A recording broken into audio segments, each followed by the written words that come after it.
Close up. Yeah. Thank you, Professor. Thank you, listeners. Thank you for coming this morning. I'm not going to say this as the Ilog Shama of Lucy, Maya, and Rena, and I'll explain to you why.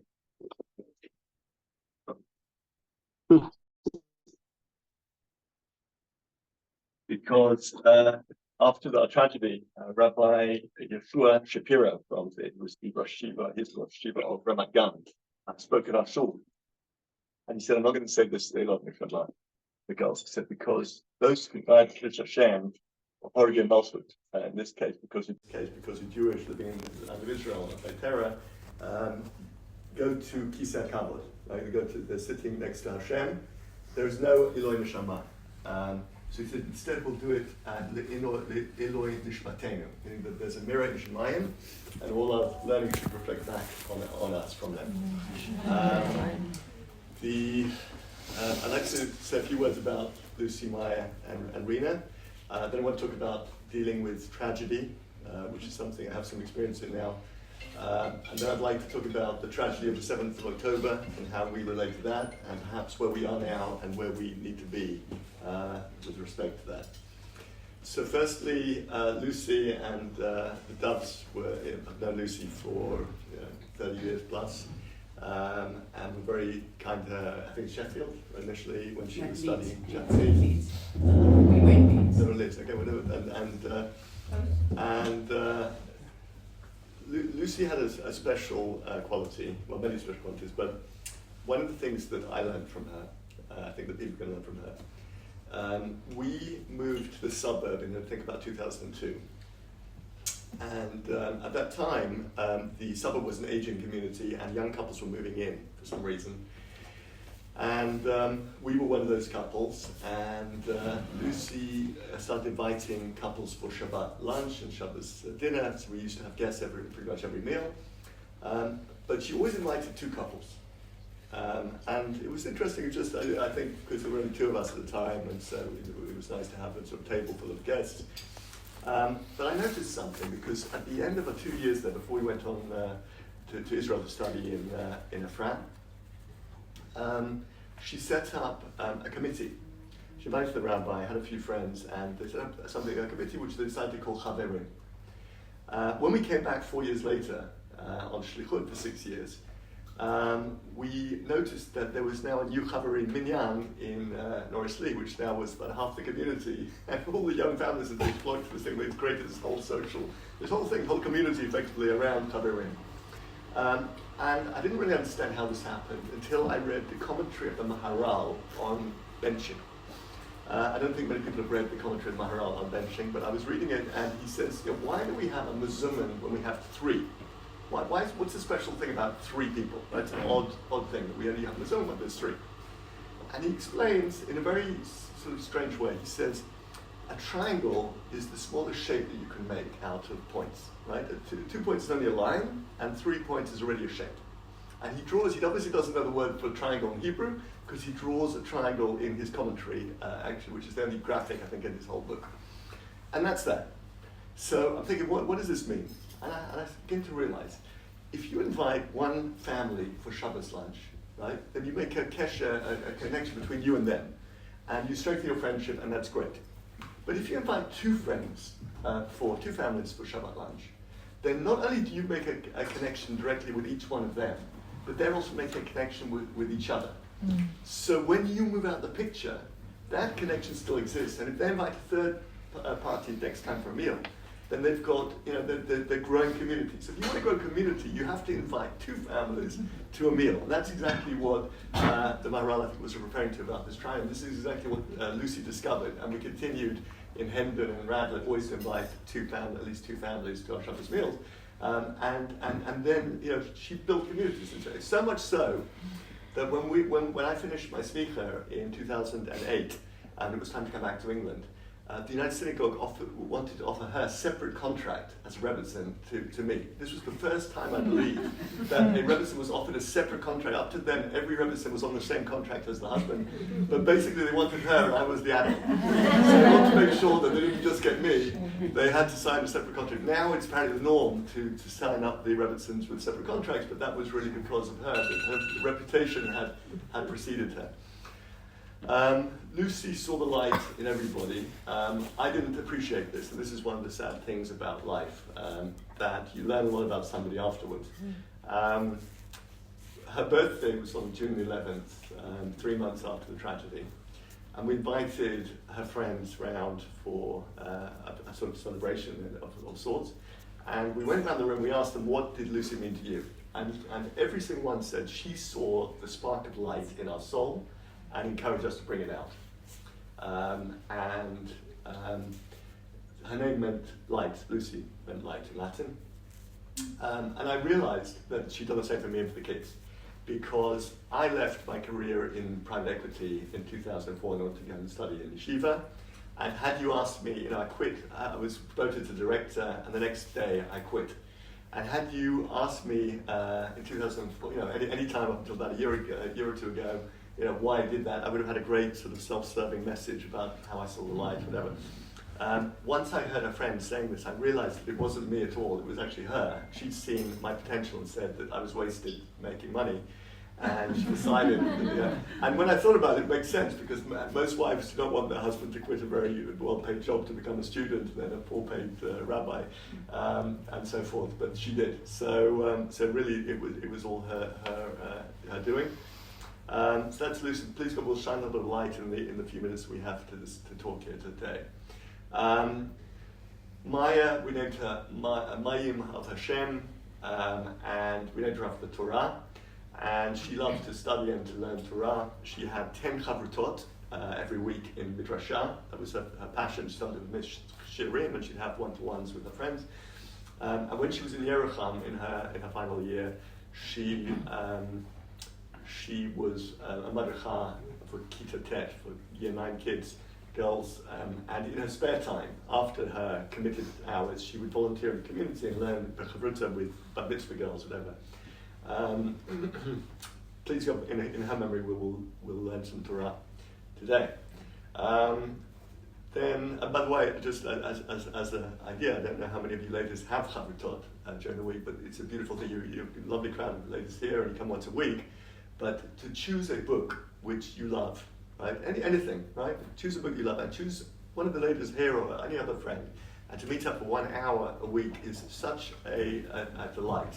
I have to say that I benefited from this because in the Efrat community, I think a number of the guys recognized that probably I need some company. So I have like 8 or 9 chavrutot now a week, some of which are walking chavrutas, where we walk around the block, whatever, and we chat. Some which are sitting somewhere on Zoom, probably 8, maybe even 9 or 10. And then you have this sort of weekly session with a friend, spend half it chatting and half it learning. And it's a tremendous way to learn and to grow and to develop. So I urge you ladies, if you haven't already done this, to have 2, 3, 4, 5 of these things a week. It's such a bracha. You know that you're going to see the same person every week and spend an hour. This is a great thing. So this is so please God, in memory of Maya, we'll learn a bit of Torah together. Rina, her name means happiness that comes from hope. So there's one perek in Tanakh where the word Rina appears 3 times, and it's a perek we all know, because it's Shir HaMalach we say before benching. And the word Rina appears 3 times, and Hayinu kecholmim, we were like dreamers about Zion, and Rina is the happiness that comes from dreaming about a better future. So please God, we'll talk about a little bit about hope. And it's about the return of the hostages. And the return of hostages in memory of. We'll certainly talk, please God, about hostages, and we'll talk in memory of Rina. So how do you deal with tragedy? I'm not an expert, but I'll tell you my thoughts at this point. So I think there are 2 ways. I think that there's a natural way, and there is a Torah way, a Jewish way. And if you think that there's a contradiction, shouldn't be a contradiction, well, the mitzvot are commandments. And God commanded us to do things that weren't going to come naturally. So, He didn't command us to sit down and eat smoked salmon and bagels, because we do that anyway, right? But he commanded us once a year on Yom Kippur not to eat at all. He doesn't command us to sleep every night, but once a year we have a command to stay up all night and study Torah. So things that don't come naturally need a commandment. Things that come naturally we don't generally need a command. And what is the natural way to deal with tragedy? So let me ask you, how did you feel when you switched your phones on after the Simchat Torah last year and you saw what happened, understood what happened? What sort of feelings did you have? Dread. Dread? I was actually mourning for my father, and it shifted my grief. Wow. Okay. So It shifted it meaning. just shifted it to a much more collective grief. Fine. Okay. So I had water particles like this, and I don't know what happened. This thought came over me. I actually heard the news before because I've got Israeli neighbours who aren't religious. And I walked to shore on a kind of a dream, and I didn't know whether to tell people or not to tell people, and I just had this burning desire that it's Simchat Torah and they're not going to take away our joy, and doubly celebrate and just go to the Torah and just be joyful in it. And I was just crying at the dancing because I thought that's who we are. Right. It's all about Simcha. We have to bring and not let them terrorize us. I don't know how that will really, even now, I just have that very strong feeling. Interesting. Okay. I was actually there on October the 7th, and it just was total disbelief. Yeah, Okay. same I can use that word. So it's great. So if we could talk here for an hour and everyone could give a number of different words that describe that feeling, and that total feeling, all those words together, is a fraction of how we feel and how we felt then. And that's the natural response to grief. And the person who exemplifies this is Job in the Tanakh. Anyone read the book of Job? No, most people haven't. Okay, so that's fine. Job is 42 chapters. I don't recommend you read it. The first chapter, God gives Job every punishment, every tragedy under the sun. The next, for no apparent reason, the next 40 chapters, he sits in his lounge. He's visited by 3 friends. They discuss, maybe you were a bad person in your life, maybe you were a tzaddik, a good person in your life. Maybe you deserved it, maybe you didn't deserve it, maybe God cares about you, maybe God doesn't know that you exist, doesn't care about you. And every permutation of the above, they come to no conclusion whatsoever. And at the end of it, Hashem, on chapter 42, gives Job reasons to celebrate. He gets up from the lounge, he leaves the house, we close the book, and that's the end of the story. And we're baffled as to why we read it and what the point was. That's why you haven't read the book, because nobody quite really understands the point of it. And the rabbis say 2 things about the book. They say, number one, it probably never happened. It's probably fiction. To which, in the Midrash, Job cries when he hears this and says, not only did I suffer, but now they're denying it happened, which of course brings back memories of many others of Jewish tragedies. But the second thing they say, which is more interesting, which is that if it did happen, he probably wasn't Jewish. Why do they say he probably wasn't Jewish? Because this is not the Jewish way to deal with tragedy. And to sit at home for people to come to visit and to talk is not a Jewish way to deal with tragedy. And when I said that, immediately you're thinking, well, there is a Jewish tradition to sit at home when people come visit and talk, which is called a Shiva. And Shiva means 7. And it refers to 7 days of mourning. So how many days of mourning are there during a Shiva? Oh, that's it. 5. Why 5? And on the 6th, that's not a day get up. No fun. So you start halfway through the first day, you finish halfway through the last day, and you don't mourn on Shabbat. So it's 5 days. So it can't be that Shiva refers to 7 days of mourning, although that's what I initially thought. So I think that every culture has a tradition of sitting at home when people are coming to visit when you have a tragedy.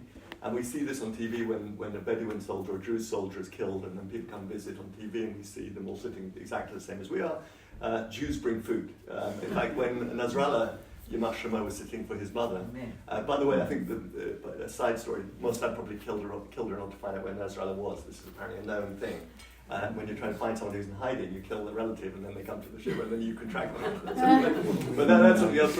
But when they filmed it, there were these 3 women dressed in black, or men dressed in black, just completely from head to toe, sitting on like a sofa. And there was a table in front, I think it was a Quran. There was no food. So this was interesting. So Jews bring more food than other people. But basically the concept is the same. This is the natural way to deal with tragedies. Sit at home, people come to visit. But there's something that happens on the Shiva, on the 7th day, in a Shiva, which is unique to us.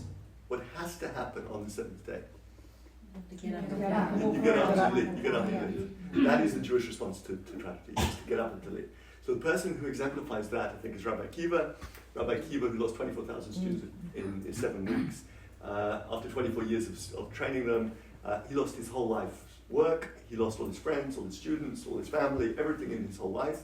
He could have sat Shiva for 7 days for every single one of them, which would have been multiple lifetimes. If he'd have disappeared off the face of the planet, nobody could have blamed him. It would have been totally natural, and that would have been the normal response to this type of tragedy. But he doesn't do that. In fact, somebody said to me that he gets up. Some people say on Lag BaOmer, and that's what we celebrate in Lag BaOmer. That he got up on Lag BaOmer, and he got out of the house, and he starts picking 5 new students: Rabbi Eliezer, Rabbi Yossi, Rabbi Shimon, Yochai, Rabbi Yehuda, Rabbi Meir. He trains them from scratch to become the greatest rabbis of the generation. They write the Mishnah. Because of them we have the Gemara. Because of that we have every book in the shelf of the Jewish library today. So Rabbi Akiva rebuilds Judaism, Torah Judaism, because he gets up and he leaves. And the question is, how did he have the strength to do that? And I'll give you a couple of thoughts, having been through something, lahavdil, not on the same scale, but having been through a tragedy myself. On Tish B'Av last year, I was invited to Channel 13, which is a secular station in Israel, to be interviewed on TV on Tish B'Av. We don't have a TV because Lucy got rid of the TV when the kids were born. I didn't really know what Channel 13 was. I didn't know what type of TV they have on Tish B'Av. Didn't even know they had TV on Tish B'Av. But apparently it's an Israeli sport on Tish B'Av to invite the most saddest person in the country and ask them one question, which is, how are you feeling? And that apparently counts as TV on Tish B'Av. So they invited me, and they said, Rabbi, how are you feeling? So I said, look, I'm feeling happy and sad. He said, what do you mean? So I said, well, I feel very sad about what's happened, but I feel very positive about the future. So I said, I never understood why Tisha B'Av is called a Moed, why it's a day where men don't put the tefillin on in the morning, and why we don't say Tachman in the morning. Because those 3 things are symbolic of a Chag. And this is the saddest day of the year, when two temples were destroyed. So how is it possible that it could also be a happy day? So I said, now I think I understand. I said, because if something happened to you that's so tragic, that you can't even picture it and understand it, you can't digest it, and nobody can explain it, and there's nothing written about it in the literature, nobody understands what's going on. I said, you know for sure that tomorrow will be a better day. I cannot have a worse day than the 7th of April, 2023. So therefore, I'm more hopeful about the future than anyone else, on the planet, because most of us are living at this level of happiness, even though we don't necessarily appreciate it. And if we miss lunch by an hour, we'll sort of go down a level or something. But that doesn't happen to me because I have a sort of different bottom point now. And I think that's probably why Rabbi Akiva could have been so positive. He started teaching against the command of the Roman government because he said nothing worse can happen at this point. So he was more hopeful. And Rabbi Sachs used to say that there's a difference between optimism and hope. He said optimism is believing things will get better, and hope is doing something to make them better. Mm-hmm. So Rabbi Akiva was someone who did something to make things better. And that, by the way, is part of the trick. And again, something which I learned from Rabbi Akiva. Because after the tragedy, I went to a psychologist for a few visits. And the last visit, the guy said to Benny, he said, Rabbi D, he said, you've got 2 parallel pains which are happening in your life. So on the one hand, you're coming home at night, your wife and your kids are not there, you've got spare time that you didn't have before, and anything you do in that time is going to be painful and bring you pain. So number 2, he said, just remembering them, just thinking about them is going to bring you to tears. And I said to him, I said, Benny, after the Shiva, Baruch Hashem, people started asking me to get involved in different things. And I did, and I'm very busy, and everything I do is dedicated to the memory of Lucy or Maya or Rita or all of them. And that's helped me in 2 ways. Number 1, I get home at night, it's 11 o'clock at night, I'm exhausted, I go to sleep, I have no spare time. I said, number 2, when I remember them now, I don't always cry, but sometimes I actually have a smile that I'm doing something positive in the memory.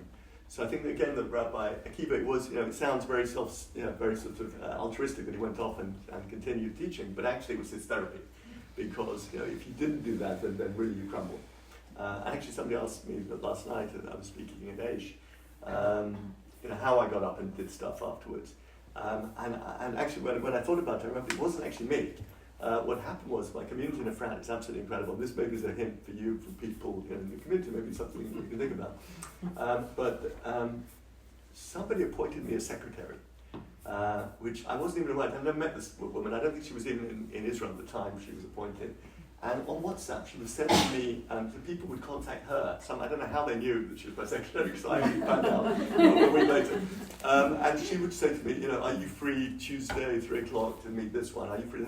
And literally, my diary was managed for about a month, like I said, until I actually met her.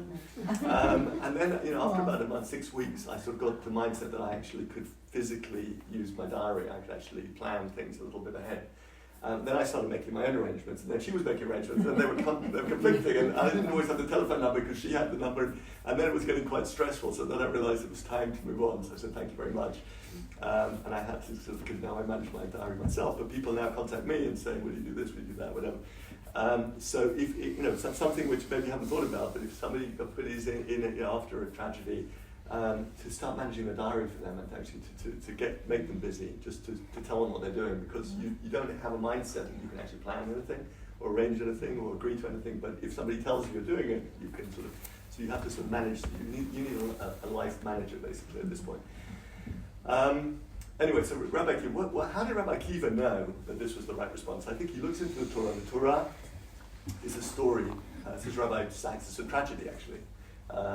It's a story of a people who leave Egypt and never get to the promised land. So our job is to complete that story, to write a happy ending. But in any case, he looks at the Torah and he sees a people who fell to the lowest level of degradation. We were slaves, which is pretty low, and we were just about to become idol worshippers as well, and that would have been the end of it. We would be just the bottom of the bottom in the world. And just before we are, Hashem picks us up, and 7 weeks later, after Pesach and Shavuot, we are collecting the Torah on Har Sinai. This is the height of human existence in the history of the world. The only time that God appears to 2 million people at once, the whole people, that was us.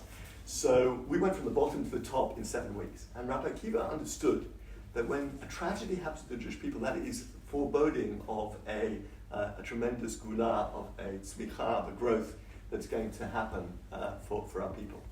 And this is also the nature as well, because the Kuzari says that if you plant a seed, it decays completely, you swear it's completely dead, it's rotten, and the last minute, little green will appear and grow into a mighty tree that will last for 1,000 years. So we see that this is the way of the Jewish people, and we know that after the Holocaust, 3 years after the Holocaust, we established the State of Israel.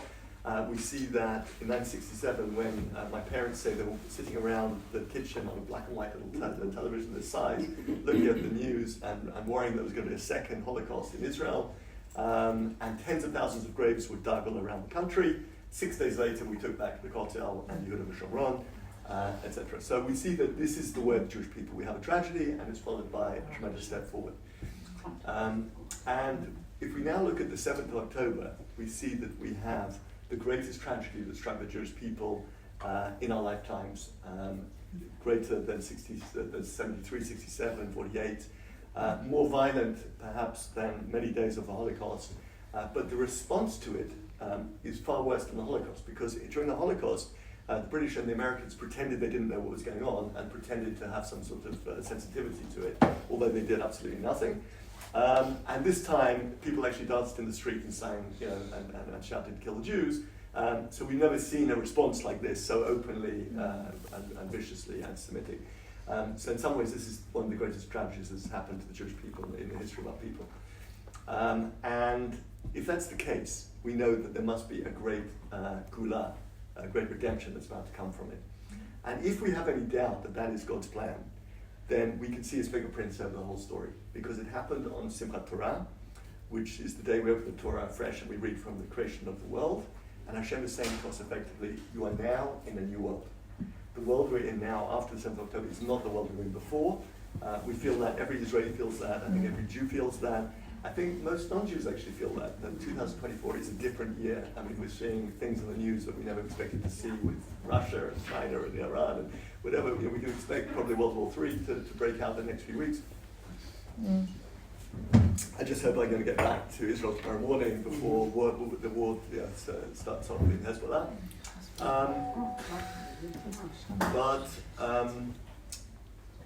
So this is a bracha. Okay, why is it bracha? Hashem tells us that it's a new life, it's a new world.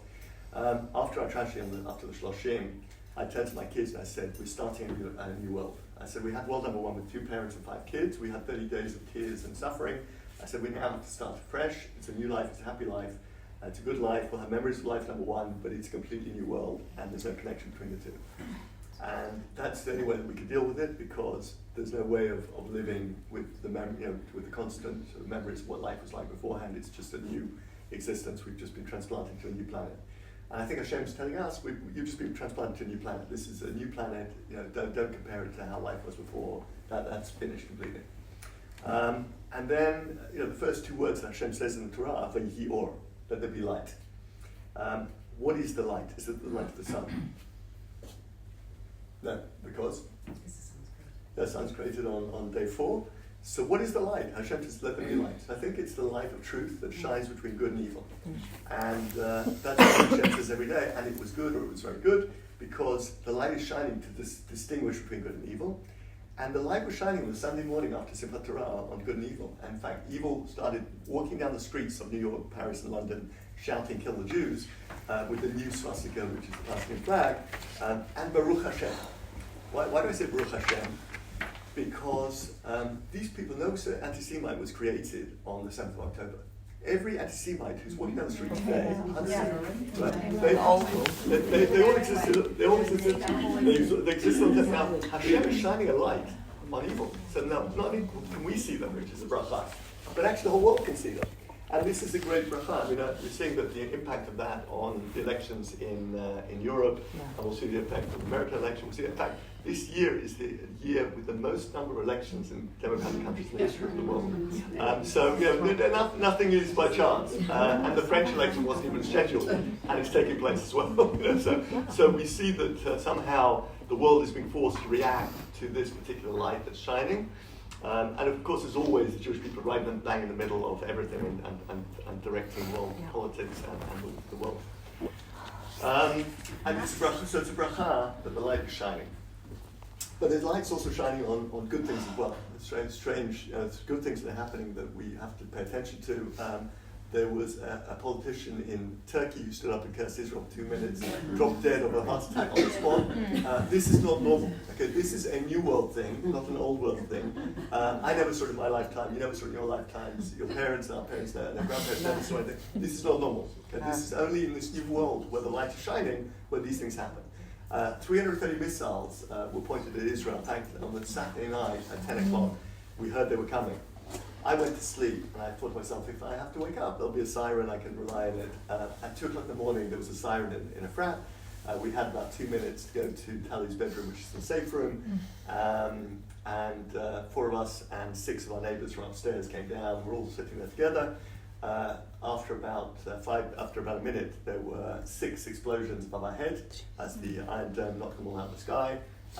We waited 15 minutes, we came out, I went back to bed, and that was the end of the story. And in the morning we found out that nobody was killed, nobody was injured, a Bedouin girl was injured, and this is an open miracle. The American defense system, Patriot system, was calculated to be 20% efficient that night, which means the Israeli system must have been 150% efficient, and so nobody can really understand how this possibly could have happened. So that was something where the light is shining in a way we've never seen before. And then of course, only a few weeks ago, the president and foreign minister of Iran miraculously fell out of the sky. And nobody seems to claim on any side it was Mossad, but if it was Mossad, that was a miracle. But if it wasn't Mossad, it was an act of God. And it was an act of God. Apparently, a helicopter doesn't take off in a wind speed of more than 30 miles an hour. Also, by the way, president and foreign minister never sit in the same helicopter, which is something else. But it was knocked out, if it was knocked out by the wind, they calculated the wind would have had to have been 70 miles an hour, which means that sometime between taking off and flying, for about half an hour, there was a gust of wind of 70 miles an hour that knocked out just that one, not the other 2. And by the way, there was a mist that came down, so there was no way of rescuing it, discovering it for 24 hours. So, this was really quite incredible. So the light is shining on truth. I mean, if you want a few more stories, you have to be a bit more perceptive. About 3-4 weeks ago, there was a story in my newspaper, two photographs in the newspaper I read. One was of President Milei of Argentina with Elon Musk, and they were going sort of thumbs up. And this is because Elon Musk was talking to him in Argentina about building plants specifically for Tesla or whatever, because he's turned around the economy in 6 months. He's just been absolutely a genius. This is the guy who, when he was elected 6 months ago, put on a kippah, flew to Israel and prayed and cried at the Kotel. And he apparently learns once a week with a Rabbi, and I think he may be converting, or somebody even said his mother was Jewish, I have no idea. So this is a Ohev Yisrael Mamash, and this is what's happening to him. On the same day, there was photographs of Brazil, where the three main cities in Brazil were under 1 meter of floodwater, the worst floods they've ever had. And the president of Brazil is the guy who's been supporting Hamas since 7th of October. So you can read into that as you wish. 2 days ago, I saw another story, which was 14 Jordanians dropped dead of heat exhaustion at the Hajj. But not before one of them actually made a video condemning Israel and praising Hamas. And then an hour later, he was dead with 13 of his friends. So things are happening in the world today, which those are things we're aware of, but there are plenty of things we're not aware of. You can speak to my husband. So things are happening which are quite incredible. So what I've come to the conclusion that if I had to give a name to the world before October 7th, I'd call it the world of Galut, of exile. If I had to give a name to the world after October 7th, I'd call it the world of Geula, of redemption, of Mashiach. And if that sounds extreme, I don't apologize because the Gemara defines it as such. In the Gemara, Shmuel says there's no difference between this world and the world and the Messianic period, except for one thing, which is that Israel will not be under existential threat from its enemies. And this is the psak of the Rambam. So by definition, we are in that period. If you ask any person in Tel Aviv or Haifa or Netanya today, what is the purpose of this war? They will say to you in unison, it is to get rid of the existential threat of Hamas, of Hezbollah, of Iran. And that is what we're doing. This is the war for Mashiach, according to Shmuel, according to the Rambam. We've never had a war like this with this purpose in 76 years. We've never had a war like this in 3,500 years of Jewish existence. But this has been expressed, unanimous position of the government to actually get rid of the total risk from outside of Israel. We have no choice because they're on our northern border, our southern border, and so forth. And a nuclear bomb, is being prepared in Iran. So we have no choice at all. And of course the Gemara says that at the time of Mashiach that the people will be evacuated from the northern and southern borders, they'll be wandering around the country, and there'll be fires in the Galil and whatever. So we're very much, I think, bang in that period. I don't think there's any doubts about it at all. So the question is, how do we respond to that? So I want to say that I think that I visited Tel Ashoma Hospital. Has anyone been on a mission to Israel since the war started? Good. So please God, all of you should come. Maybe with the Dubs will take you.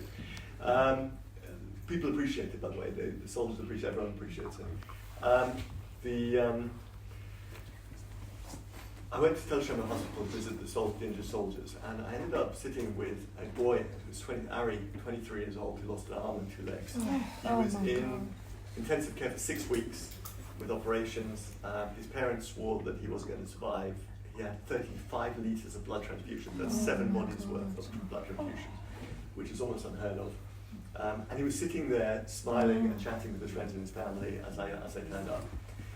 And I'm chatting to him, and he told me how when he gets his prosthetic legs and his arm, he intends to go back to yeshiva for a couple of years, then he intends to study law. And then somebody said to me that he'd said to them that he wants to do the Shvil Yisrael, the trek up and down the country. And I looked at him and I said, Ari, you're going to have one challenge in your life from now on. I said, wherever you go, they're going to treat you like a hero. And he's a hero. He's a complete hero. And they're all heroes. All our youth are heroes. Our youth here, but also our youth in Israel are tremendous heroes.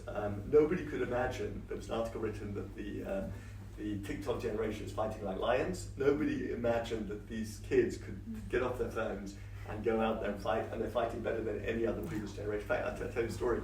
A lady I was chatting to, her son is 22. She said that during COVID, she couldn't get him off the computer. He was just playing computer games like missiles, shooting games, airplane games, and she just frustrated the hell out of him. She couldn't do anything about it.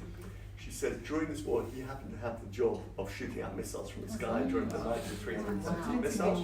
She said Bibi and Gallant were standing behind his desk watching him on the screen as he was highlighting the missiles. And she said the only thing that he learned in his whole schooling that was of any use was the ability to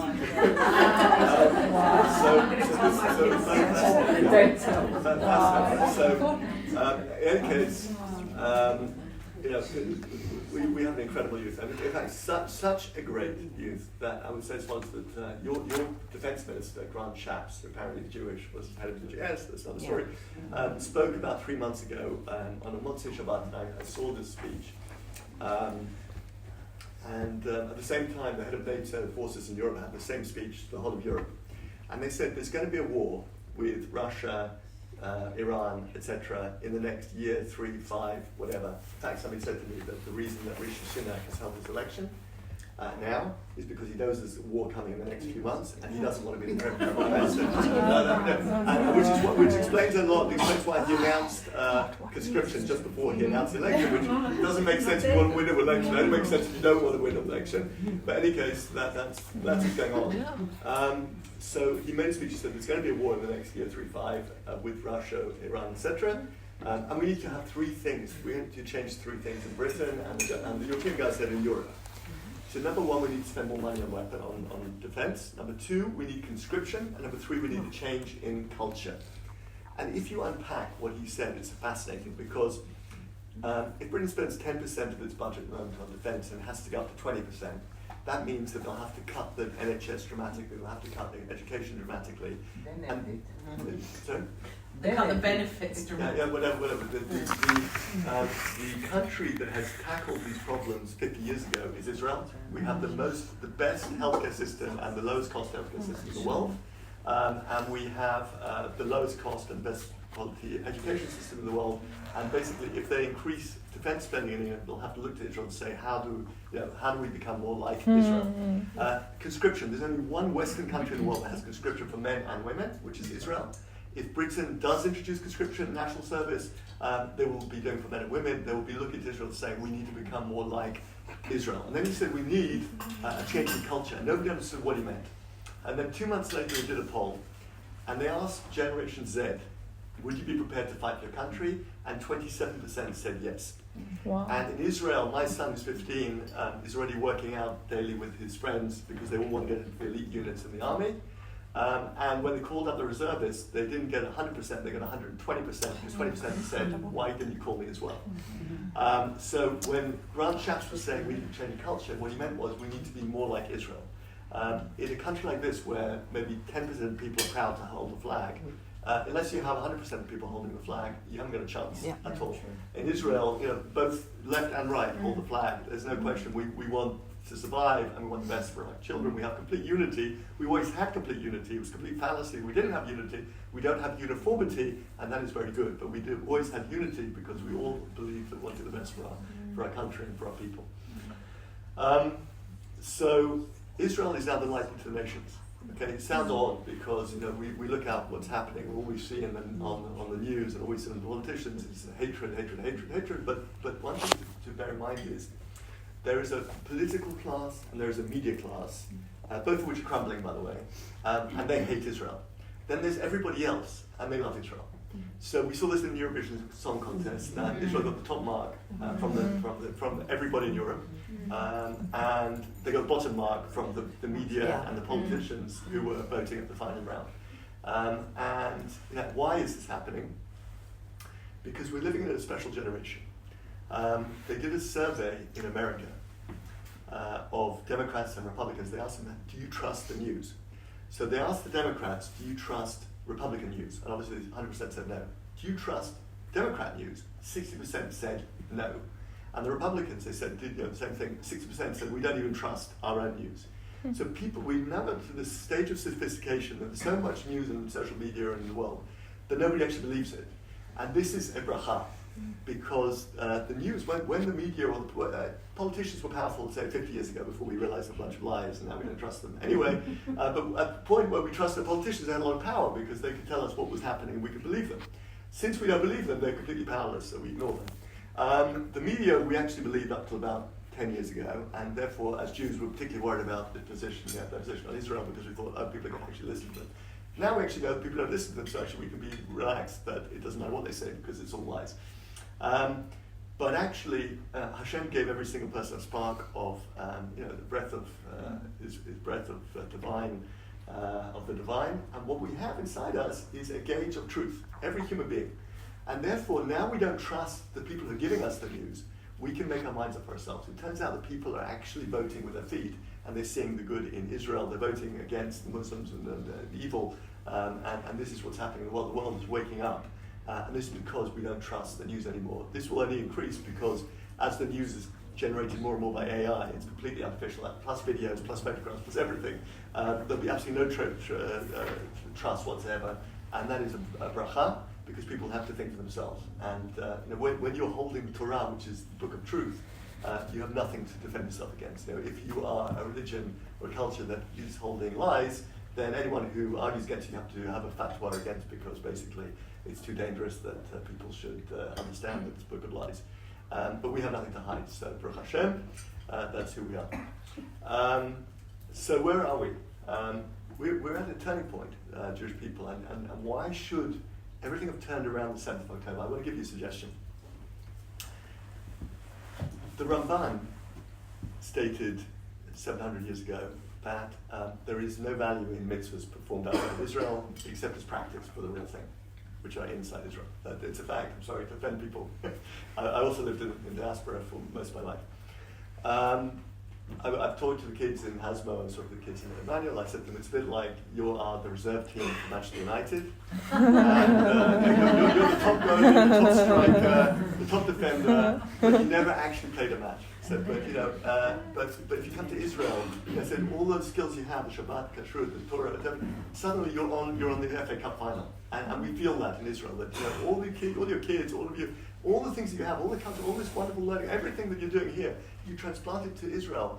It's just like a different level. It's 100 times more powerful. So why is this happening on the 7th of October? So that's Ramban. Okay, but obviously we don't hold by the Ramban because we all live in the diaspora. We generally hold by the Rambam, Maimonides. And Rambam holds a breath of relief that the mitzvah of living in Israel is only a rabbinical mitzvah until such time as the majority of Jews live in Israel, at which point it transforms into a Torah mitzvah, okay, which means it's like Shabbat and Kashrut. It has the same the same importance. If you look at the number of Jews in the world today, it's incredible. There are about 14 to 16 million, nobody knows, and in Israel there are about 7 to 7.5 million, nobody knows. You can do the maths. It could well be that the 7th of October was exactly that moment in history where the majority of Jews suddenly started living in Israel, and Hashem is saying, come home.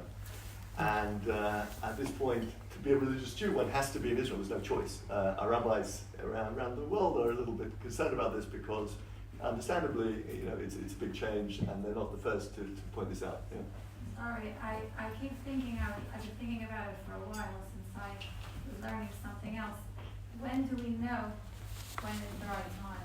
Okay, so I feel that I teach Tanakh to high school girls, and I had to study Yehu, and I had to study a few things very in depth, and it made me realize that over the years, I'm talking thousands of years collectively, it was expected of us to go, and not everyone went. And if you look at all the debates, whether they were above or whatever, so how do we know? Okay, so let me tell you something. So I discovered something that one of the ways to deal with tragedy, the personal way to deal with tragedy, is to understand that pain is a blessing.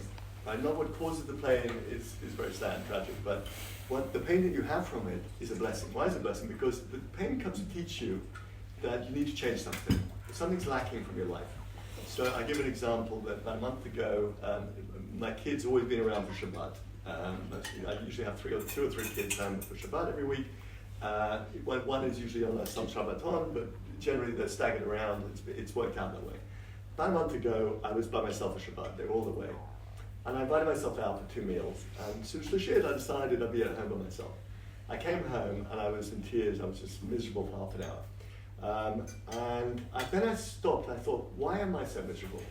And I realized, okay, I have lots of reasons, but I'm miserable because this is the first time, but it's not the last. In fact, it's going to happen many more times in the future because, please God, they will get married, they'll move out, and I'm going to be by myself many, many, many Shabbatot.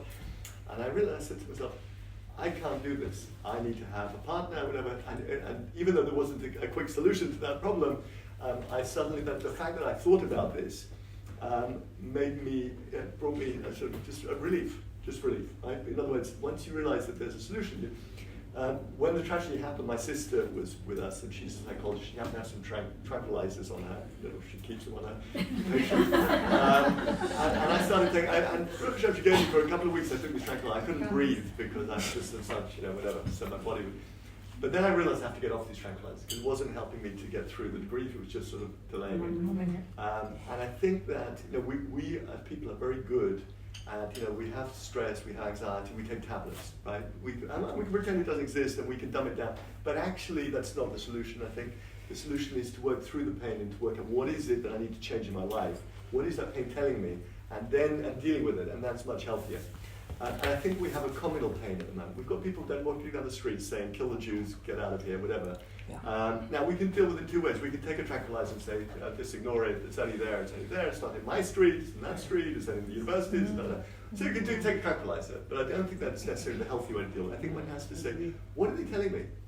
And it's interesting, this is very relevant because I was at I don't know how many of you were at the first Trafalgar Square rally, yeah? So I happened to be there. And there are many communal leaders, rabbis, and so forth who were there. And what were they shouting? Bring them home. Bring them home. I'm thinking to myself, I'm thinking, who are they shouting it to? Because you're not shouting to Hamas because they're not going to home, and you're not shouting to the IDF or to Bibi because they're doing whatever they can anyway. You're not shouting to the British people, and not shouting to ourselves because we can't do anything. Maybe we're shouting to Hashem, but I actually thought it was the other way around. I thought maybe Hashem is shouting to us. Wow. To us, he's saying, bring them home. Everyone's saying, bring them home. Bring these people home, and the whole diaspora people are plastering these things up. Bring them home on every lamppost in New York and Paris and London and Canada, and where all the Jews are. And Hashem is shouting, "Bring them home! Come home!" In other words, this is the solution. This is what we need. If we come home, we solve this problem. I have no doubt that let's put it this way. People say to me, "Ah, but it's dangerous in Israel," and I'm the first person. I look like the worst example of how safe it is. But let me tell you something, just factually. The last 76 years, the Jews have been the safest we've ever been on the planet in the history of the Jewish people. 30,000 Jews were killed because they were Jewish. Most of them were soldiers, some were terror victims in Israel. Pretty much no other Jews were killed statistically over the last 76 years in the world because Israel was there. That amounts to about 1 Jew per day over the last 76 years. During the Holocaust, it was 3,000 a day for 6 years. And then if you look at me, well, that's not really representative, but let's take 2,000 years from the destruction of the temple to 1948. Well, in the destruction of the temple, we know there were 5 million Jews in the world. If you say pro rata, according to the growth of the Chinese population from that time, there should be in the world today 250 million. So we've lost about 235 million Jews over that period. That amounts to 250 Jews a day, right? Over 2,000 years. So the safety of Jews, because of Israel, and in Israel, and because of Israel, has improved by 99.5% because of the state of Israel. The safest place you have to be is Israel, and if every Jew came there, it would go down to zero. It would go down to zero because Hashem is telling us, He's telling us everything that's going on is telling us to come back home. And I recently went on in fact, the reason I'm here, just to tell you, the reason I'm here is because I was in America 3 weeks ago speaking to the RCA. Which is the Rabbinical Council of America, 200 rabbis. They have a conference once every year, but they haven't had it for 5 years. Happened to be, I was there anyway, and they asked me to come and speak. So I spoke to them. I said, you have to get your communities to make Aliyah. And at the end of it, half the rabbis came up to me individually and said, yes, you're right. How do we do it? We have to be careful because we don't want to publicly, because our board might think we want to make Aliyah, then we'll put our job in jeopardy. And, rabbis are conflicted. So I said, we need to set up committees in every shul. Right? Those people who are interested in Aliyah, so they should form a little committee, an Aliyah committee, and basically they should bring in Nefesh B'Nefesh in America, and they should educate people about locations. There are about 12 cities in Israel at the moment which are building heavily. lots of Anglos are going to be flooding in. There's going to be beautiful new amazing Anglo communities, wonderful shuls, wonderful schools. Everything's going to be built. And Americans are buying up left, right, and center. There's like tremendous demand. I mean, normal year, 3,000-4,000 Americans make Aliyah. And how many? 2,000 Brits, 0.5%, 1% of the British community makes Aliyah every year. It's just incredible. If 1% of the American community were to make Aliyah, which is totally not, unbelievable, that's 50,000 Jews in 1 year. And if 2%, it's 100. I mean, it's just transformational. And every property, plus many that haven't been built yet, will be bought up. So, prices will go through the roof, and I think now is the time to do that. And I said to Americans, so I'm here actually speaking to the rabbis and also to the organization who say that every shul in Britain should have an Aliyah committee. And I'm speaking to you ladies because you probably belong to different shuls. I think that you should be the ones who go to your rabbi and say, I'd like to start the Aliyah committee. You need 3 or 4 families who potentially want to make Aliyah next year or 3 or 5. Create the committee. We're going to put you in touch with, please God, with Mizrahi. So Andrew Shaw is interested to do this. Every community can directly get in contact with Mizrahi. They give you the resources, whatever you need to do, the programming, the people, they send people to talk. That's all it is. It's a very small commitment, but you could create a buzz. And if you get 10, 20 families in your community who want to make Aliyah all to the same place, you can have an amazing mass Aliyah. American communities are doing this. There's a Rabbi Rothwax in Teaneck I met. He's bringing 30 families to Beit Shemesh in a year's time. They've already bought all the properties, and they expect many, many more families to come flooding in afterwards. Rabbi Rosner already did this in Beit Shemesh. Somebody told me there's a rabbi in Afula, which is not an Anglo place. They brought 26 families 2 years ago. Now it's up to 60 families that they've joined. Yeah, right.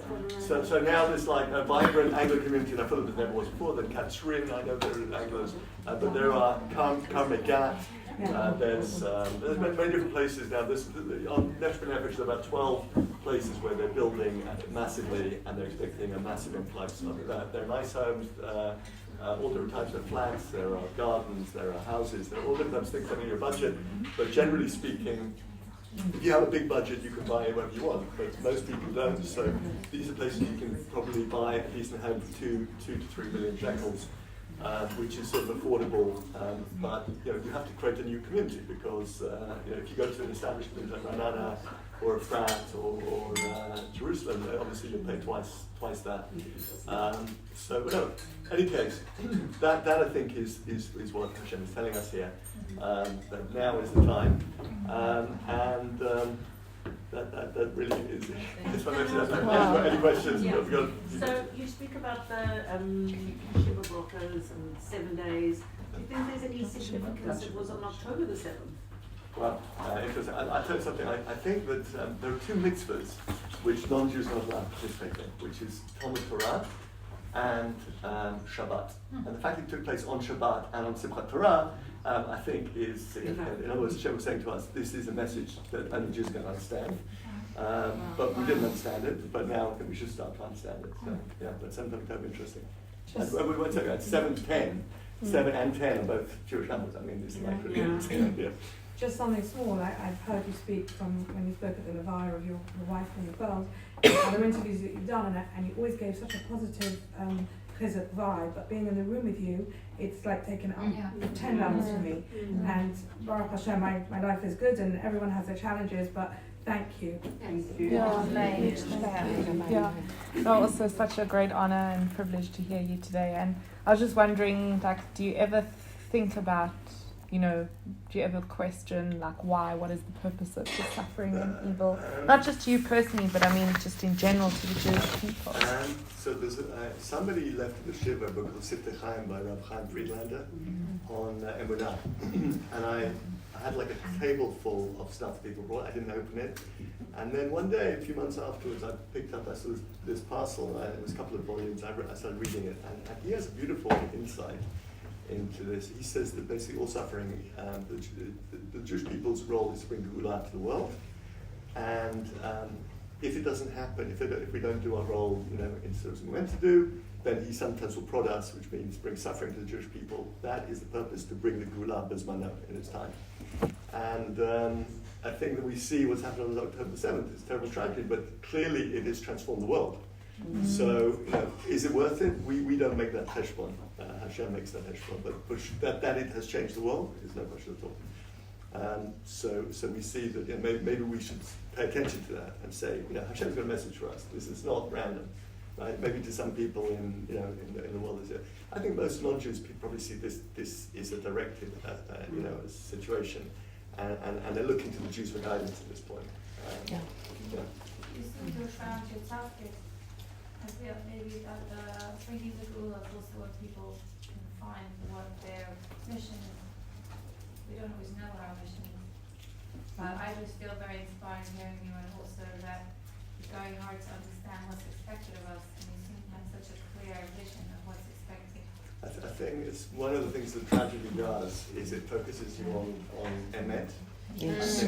Because we have lots of shtuyot, lots of rubbish in our lives, and things that worry us every day. But when you have a tragedy like this, all those things drop away, and suddenly you become much more clear-minded about what's important. I think that's also war does the same thing. So if you ask the soldiers on the battlefront, they know exactly what their purpose is, and the left wing in Israel has pretty much collapsed, even though they're quite vociferous now, but it's gone down from 40% of the population to probably 10 or 15% of the population.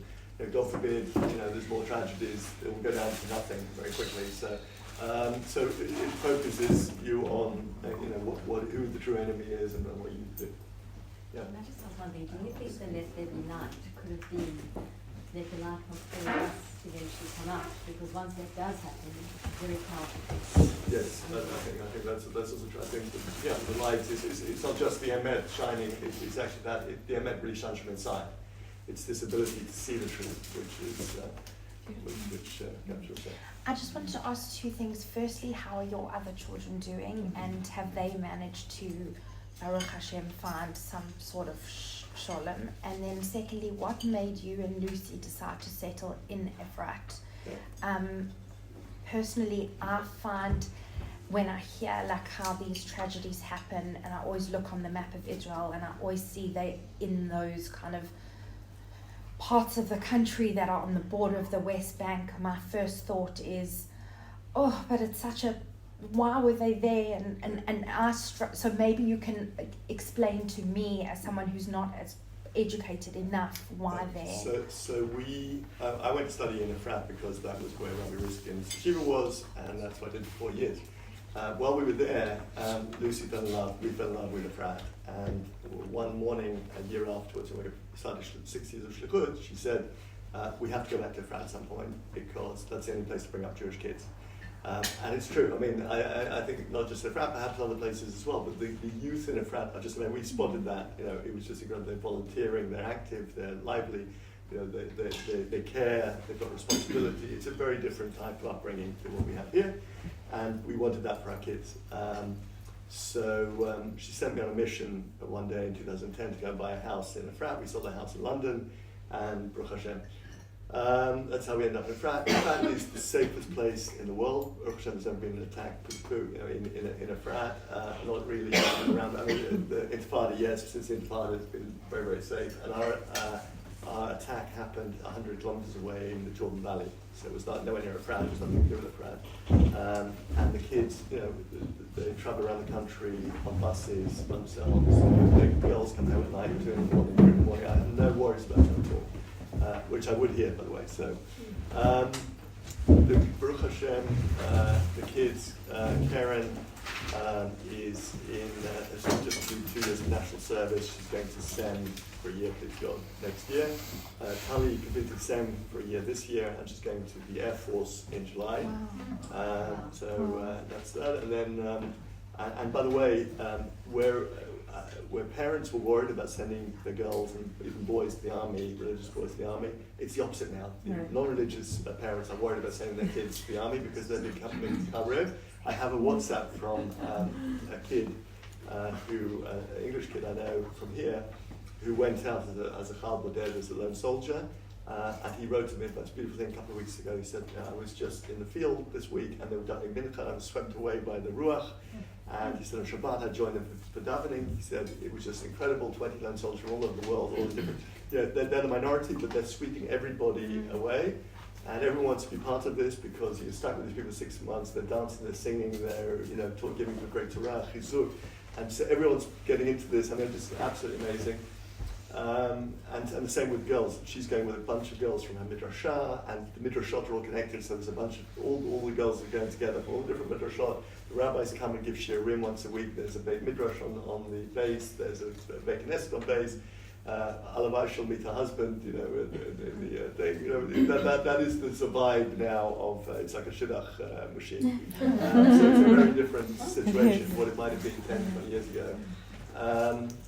And my son, Baruch Hashem, he's at one of the best high school yeshiva boarding schools in the country, which is in Efrat, which is a shame because he comes home too often, actually. But Baruch Hashem, when I'm away, actually, usually they're meant to be out during the week. I mean, none of them are actually at home.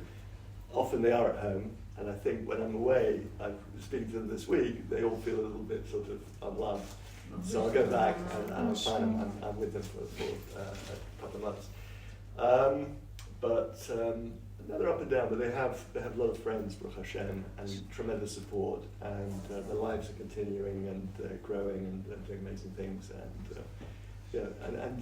Rabbi Riskin said, I'll just say, he always tells a story that there was an American guy who had a family had 2 sons, and the first was killed in the 67 war, the second was killed in the 73 war, and Rabbi Riskin went to pay a shiva visit in 1973. And as he left, he said, "Hamakom menachem etchem," Makom comfort you.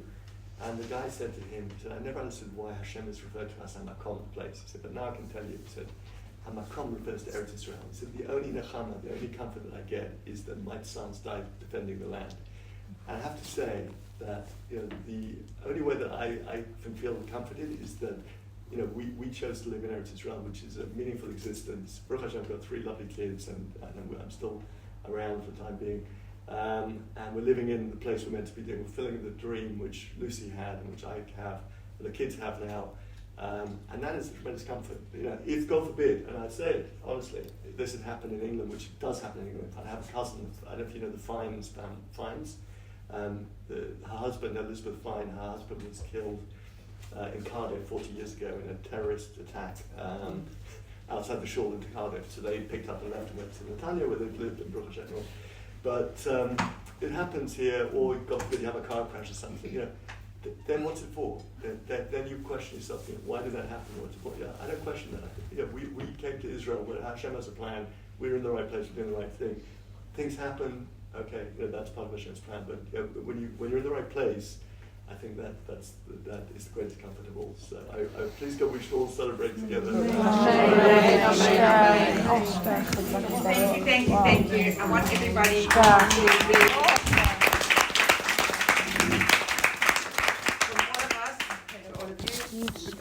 We're going to be with you very soon, dancing in your shoes. This is for me all the time. Please don't get tickets. But before you leave, take one, put one in your house, wherever you've got a buy it, buy it. One last thing, that's on this topic, because in our tool, we make a prayer for the focus also for the hostages every service. And we name, they have these little petzikim, this little piece of paper with 5 names of hostages, so that everybody reads them out and says, we support hostages, including, everybody says quietly, their 5 names. And I've started to add the last few weeks, Rabbi. Because Rabbi is the hostage that's the longest kept hostage in the history of the world. 1400 years it's been kept hostage by our enemies, and Hashem is going to us about these hostages. Start praying for Rabbi. It's a hostage too. It's the hostage that needs to be released. We solved that problem. We solved the whole world. Okay, that's Hashem. So put that you have blocked here in the 1st of Daniel.